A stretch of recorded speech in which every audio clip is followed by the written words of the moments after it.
আসসালামু আলাইকুম। ক্লাস 5-6 থেকে শুরু করে ইন্টারমিডিয়েট পর্যন্ত বর্তমান ছেলেমেয়েদের সবচেয়ে পছন্দের জায়গা হচ্ছে বাংলাদেশের আনাচে কানাচে ছড়িয়ে ছিটিয়ে থাকা যে কোনো রেস্টুরেন্ট। কেন রেস্টুরেন্ট পছন্দ? ভালো ভালো খাবার খাওয়ার জন্য মোটেও না। রেস্টুরেন্টে যাবে এবং সেই রেস্টুরেন্টের ওয়াশরুম ইউজ করবে তারা অবৈধ যৌন মেলামেশার জন্য। হ্যাঁ, আপনারা যেটা শুনতেছেন সেটাই, আমিও রোজা আছি, আপনারাও রোজা আছেন। শুনতে খারাপ শোনা গেলেও কথা এটাই সত্য।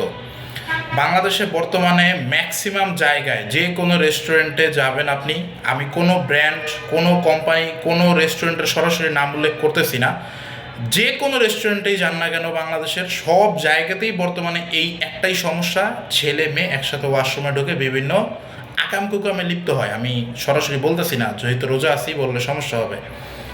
আর দ্বিতীয় কথা হচ্ছে, বলতে পারেন যে রেস্টুরেন্ট মালিক কর্তৃপক্ষ তাহলে কি করে? ভাই, কোনো মালিকই চায় না তার প্রতিষ্ঠানে এসে একটা ছেলে মেয়ে ওয়াশরুমে ঢুকে এরকম একটা বাজে কাজে লিপ্ত হোক, তাতে তার প্রতিষ্ঠানেরই সুনাম ক্ষুণ্ণ হয়। এবং প্রতিষ্ঠানের মালিক বলেন বা প্রতিষ্ঠানের যে কোনো প্রতিষ্ঠানে যেই সব জায়গায় এগুলো হচ্ছে, তারা আসলে নিজের রেপুটেশনের ভয়ে অনেক কিছু করতে পারতেছে না, বলতে পারতেছে না। ছেলেদের ওয়াশরুম আলাদা, মেয়েদের ওয়াশরুম আলাদা, তারপরও তারা কিভাবে যেন দুইজন মিল্লা একটু সুযোগ পাইলেই ওই একই ওয়াশরুমে ঢুকবো আর দুইকে আগাম শুরু করে দিব। এবং যখন ধরা খায়, কেউ যখন তাদের ধরে, বর্তমানে দেশের এমন একটা অবস্থা, কোনো কিছু কাউরে বলা যায় না, বললে উল্টা গার্জিয়ানরা এসে যারা ধরে তাদের সাথেই ঝামেলা করে, মামলা ঢুকাইয়া দেয় তাদের নামে। তো এইরকম আরও বিভিন্ন ইস্যু আছে। আর সবচেয়ে মজার বিষয় হচ্ছে যেটা, একদম একটা ছেলে আর মেয়ে যখন একসাথে ধরা খায়, একদম আল্লাহর কসম করে বলতেছি ভাই, আমার নিজের চোখে দেখা অনেক ছেলে দেখছি, অনেক মেয়ে দেখছি যাদের একসাথে ধরা হয়েছে, বা আমি নিজে অনেকগুলোরা ধরছি বিভিন্ন জায়গা থেকে, বিভিন্ন রেস্টুরেন্ট থেকে।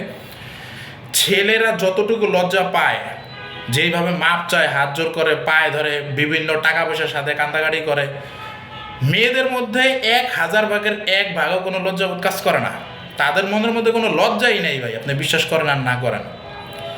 তো কথাগুলো বলতে চাই এখন গার্জিয়ানদের উদ্দেশ্যে, অভিভাবকদের উদ্দেশ্যে, আপনার ছেলে আপনার মেয়ে কোথায় যাচ্ছে, কার সাথে মিশতেছে, একটু খোঁজ খবর নেন।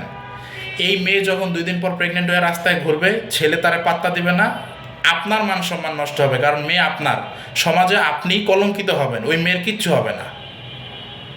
আর যেই ছেলে আজকে এই কাজ করতেছে, ভবিষ্যতে যখন এই মেয়ে এখন আপোষে দিচ্ছে, পরবর্তীতে যখন দিবে না, সেই মেয়ে যখন বিরুদ্ধে গিয়ে ওই ছেলের নামে ধর্ষণ মামলা দিবে, তখন ওই ছেলের বাবার হেয় হতে হবে, সমাজের কাছে অপমানিত হতে হবে। তাই সময় থাকতে ছেলে মেয়ের খোঁজখবর নিন, কোন ওয়াশরুমে ঢুকতেছে একটু খেয়াল রাখুন।